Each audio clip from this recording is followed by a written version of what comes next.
Champions ট্রফির মঞ্চ থেকে বিদায় নিল শান্ত বাহিনী। নিউজিল্যান্ডের বিপক্ষে হার টাইগার ভক্তদের হৃদয়ে গভীর ক্ষত রেখে গেল। কিন্তু এই হার কি শুধু ব্যাটিং ব্যর্থতা, নাকি এর পেছনে আছে আরও গভীর কিছু? আজ আমরা জানব ম্যাচ হারার পর অধিনায়ক নাজমুল হোসেন শান্তর মুখে তার প্রতিক্রিয়া, অনুভূতি এবং বাংলাদেশ ক্রিকেট নিয়ে তার ভবিষ্যৎ চিন্তাভাবনা। শান্ত বলেন, দলটা ভালো শুরু করেছিল, কিন্তু মাঝের ওভারগুলোতে উইকেট হারিয়ে ফেলে দল কিছুটা বিপদে পড়ে। এই পিচে আরও ভালো ব্যাটিং করা উচিত ছিল। মিডল অর্ডারের ব্যর্থতা আমাদের ম্যাচটাকে ধরে রাখতে দেয়নি। এটা সত্যি হতাশার। পুরো সংবাদ সম্মেলনে শান্তর কথায় উঠে এলো মিডল অর্ডারের দুর্বলতা, যা বাংলাদেশ ক্রিকেটের দীর্ঘদিনের সমস্যা। কিন্তু এই সমস্যার সমাধান কি?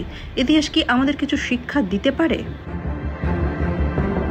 2000 সালে বাংলাদেশ ক্রিকেট দল টেস্ট স্ট্যাটাস পায়। তারপর বাংলাদেশের দর্শকরা দেখেছেন কিছু অসাধারণ মুহূর্ত। 2015 বিশ্বকাপে ইংল্যান্ডকে হারানো, 2017 চ্যাম্পিয়ন্স ট্রফিতে ভারত আর নিউজিল্যান্ডকে হারিয়ে সেমিফাইনালে ওঠা, সবই ছিল বাংলাদেশ ক্রিকেটের স্বর্ণালী অধ্যায়। কিন্তু সেই সাফল্য ধরে রাখতে হলে আমাদের ব্যাটিং লাইন আপকেও আরও শক্তিশালী করতে হবে। তবে এত হতাশার পর আশার কথাও শোনান শান্ত। নাহিদ রানার মতো তরুণ খেলোয়াড়রা দলকে আশা যোগাচ্ছে। নাহিদ দারুণ বোলিং করছে, তার পারফরমেন্স আমাদের সবাইকে আনন্দ দিয়েছে। মিডল অর্ডার ব্যাটসম্যান তৌহিদ হৃদয়ের দায়িত্বশীল ব্যাটিং করছে। তিনি বলেন, গত কয়েক বছর ধরে বোলিং ইউনিট ভালো করছে, কিন্তু ব্যাটারদের আরও দায়িত্ব নিতে হবে। হ্যাঁ, তরুণদের এই পারফরমেন্স ভবিষ্যৎ নিয়ে আশাবাদী করে তোলে, কিন্তু এখন সামনে পাকিস্তানের বিপক্ষে শেষ ম্যাচ, যা শান্তর কাছে শুধু আনুষ্ঠানিকতা নয়, বরং আত্মবিশ্বাস ফিরে পাওয়ার সুযোগ।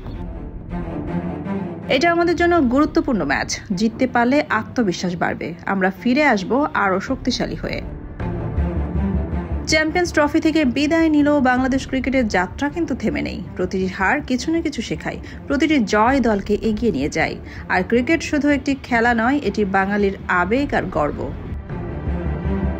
বাংলাদেশ ক্রিকেটের এই যাত্রা টাইগার ভক্তরা সবাই একসাথে উল্লাস যেমন করব, দল হারলে ভেঙে পড়ব না, তখন পুরো দলের পেছনে দাঁড়াবো। কারণ আমরা বাংলাদেশ, আমরা থামবো না, আমরা এগিয়ে যাব। ধন্যবাদ ক্রিকেট দলকে। আগামী দিনে আরও বড় সাফল্যের জন্য শুভকামনা। সোনিয়া খান, খবর সংযোগ।